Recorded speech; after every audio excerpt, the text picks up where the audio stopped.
All right, tomorrow is Father's Day, and we celebrate and honor all fathers. And Just in Time Foster Youth CEO Don Wells and his adopted daughter, Belen, join us this morning for a special Father's Day message. Guys, it's so nice to meet you. Thanks for coming in. Thanks for having us. I was reading all about your bio, and you guys are quite a story. Can you just tell our viewers a story about how you guys came to be?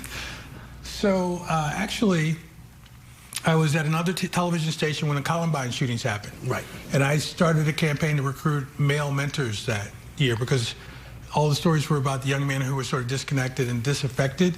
So I said, okay, we're going to recruit 1,000 male mentors by Father's Day. So I became a mentor myself. I started mentoring a young man who was 9 at the time, and then his sister was Belen. So I started mentoring them, and then they went into the foster care system soon after. So I was connected to them since then.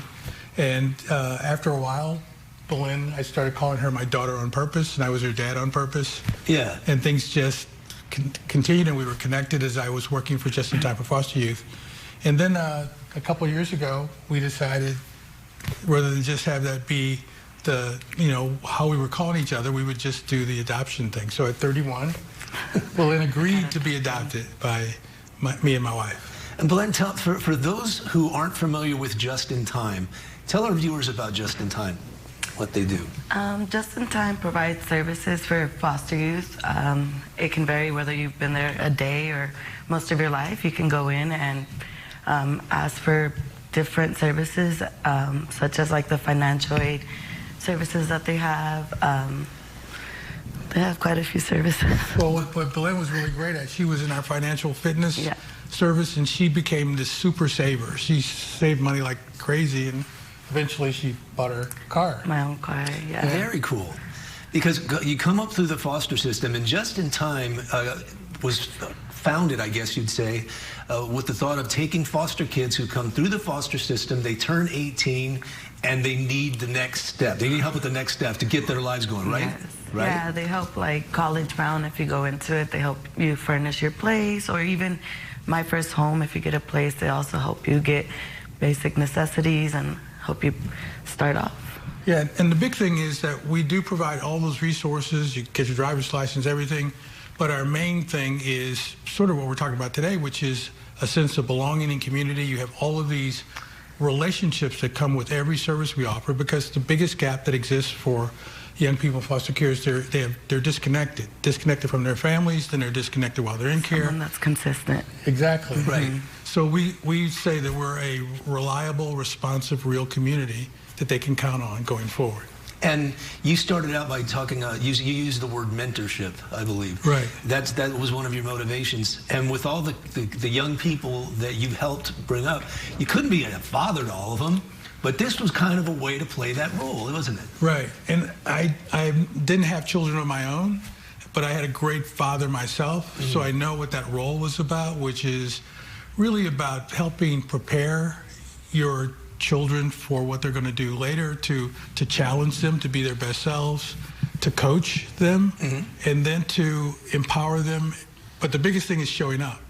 You know, that's showing up is the biggest thing, and that's what was missing for a lot of foster youth. People just weren't showing up consistently. People would make promises and not keep them. Right. Again, it starts with your own family that didn't really show up for you. And if people are not having that sense of belonging and community, they won't do well no matter how many resources you give them. So that's the focus, really. From what I've read, you guys met when you were 8 years old, right, Belen? Right. Take us back to when you were that young, and then you're coming up, and how the relationship grew. I actually didn't speak English at that time, and my brother and sister told me that they were going to get taken out to some water park, and I was like, well, can I come? And they said no. So I ran to the window, and I was like, can I come in Spanish? And they actually taught me how to speak English, how to read, and the rest is history. They've been stuck with me ever since. No, they showed up for me in everything. Yeah, just showing up, to your point. Yeah, and to me, that's where I had the most fear.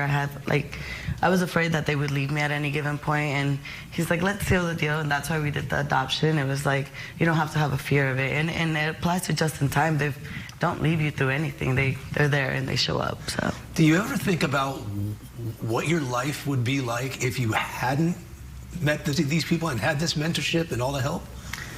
I wouldn't want to. I am very happy. I'm very thankful and grateful that they stepped into my life and allowed me to make plenty of mistakes and without judgment, and they've guided me with patience, and that's all I'm asking for. So. And actually, Belen was really the inspiration for that shift, where we were doing resources and hoping people would make a connection. And when I became the Chief Empowerment Officer, I said the connection is really the main thing, because 3 years into our relationship, Belen was watching Shrek with me for the 12th time because she really liked that movie. And she turned to me in the middle of the movie and she said, "Why are you still here?" And I said, no young person should be asking why an adult is still in their lives. Yeah. So that became my focus, is answering that question. And that's why I'm still there. Yeah. I got to admit, my wife grew up in Iran, and when she came here, she didn't speak English either. Yeah. But you mentioned watching Shrek. She watched TV shows all the time, and that's how she learned English. Did you have the same experience? I mean, yeah, and I love to read. I loved to read back then. I wasn't very good at it, but then, I mean... When a Christmas or a birthday came up and I asked what she wanted, it would always be books. Really? Yeah, so I knew that I was with the right person. How can our viewers who are watching right now help you with this mission at Just in Time? Well, again, it's a community, and those relationships are most important. So we serve about 3,000 young people, because it starts at 18, goes all the way up until 27. And then during the pandemic, we actually started giving services to our alumni who were over 27, because they were losing jobs like everybody else and couldn't move back in with their parents. So volunteers are so important, along with the financial support. We have about over 650 volunteers, because everything we do is connected to a relationship. So you can go to our website, jitfosteryouth.org, and see how you can become a volunteer. No matter what you are interested in doing, there's a place within that community to help. Wow. All right. That's such a great message on Father's Day weekend. Don, Belen, yes. It's so nice meeting you guys, and very inspirational. We appreciate it. Thanks so much for having us. Absolutely. And happy Father's Day.